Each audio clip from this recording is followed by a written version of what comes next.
ഇനി ഒരിക്കലും എൻ്റെ ഭാഗത്തുനിന്ന് ഇങ്ങനെയൊന്നും ഉണ്ടാവില്ല, പ്രോമിസ്. ഇതുപോലുള്ള സാഹചര്യങ്ങളിൽ ആണുങ്ങൾക്ക് എടുത്ത് ഉപയോഗിക്കാൻ പറ്റുന്ന നല്ലൊരു വാക്ക് തന്നെയാ സ്നേഹം. സ്വന്തം ഭാര്യയല്ലേ, അവൾക്കത് നിഷേധിക്കാൻ പറ്റില്ലല്ലോ. ഇനി ഏതായാലും ചിലങ്കയുടെ തീരുമാനം പോലെ കാര്യങ്ങൾ മുന്നോട്ട് പോകും. അതനുസരിക്കുന്നതായിരിക്കും വിനയന് നല്ലത്. അത് അത്രേ ഉള്ളൂ മാഡം. ചീരുവിന് ഈ കാര്യത്തിൽ എന്നോട് ക്ഷമിച്ചാൽ മാത്രം മതി.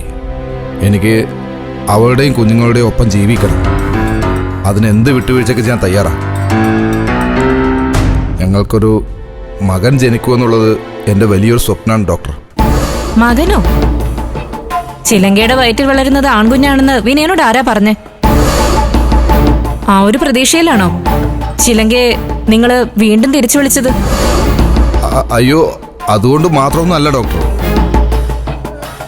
ഞങ്ങൾക്ക് ആദ്യം ജനിച്ചത് 2 പെൺകുഞ്ഞുങ്ങളായിരുന്നല്ലോ. അടുത്തത് ഉറപ്പായും ആൺകുഞ്ഞ് തന്നെ ആയിരിക്കുമെന്നാണ് എൻ്റെ ഒരു പ്രതീക്ഷ. ആ പ്രതീക്ഷ തെറ്റിയോ? ഇല്ല, അതൊരിക്കലും തെറ്റില്ല. സ്കാൻ ചെയ്തപ്പോൾ ഡോക്ടർക്ക് മനസ്സിലായി കാണുമല്ലോ അത് ആൺകുഞ്ഞാണെന്ന്. അല്ലെങ്കിൽ പിന്നെ ഡോക്ടർ ഉറപ്പിച്ച് പറയില്ലേ അടുത്ത പെൺകുഞ്ഞാണെന്ന്? അങ്ങനെ ഡോക്ടർ പറഞ്ഞില്ലല്ലോ. സ്കാൻ ചെയ്തത് കുഞ്ഞാണോ പെണ്ണാണോ എന്ന് അറിയാനല്ല. അറിഞ്ഞാലും ഒരു ഡോക്ടറും ഈ പീരീഡിൽ അത് പറയില്ല. പെൺകുഞ്ഞായാലും എനിക്ക് പ്രശ്നമൊന്നുമില്ല ഡോക്ടറെ.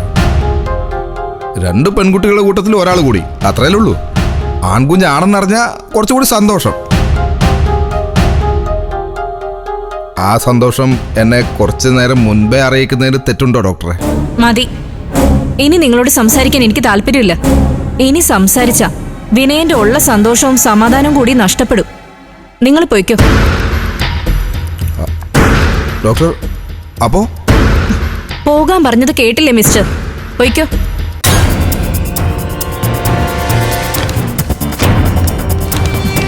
പൊയ്ക്കോളൂ.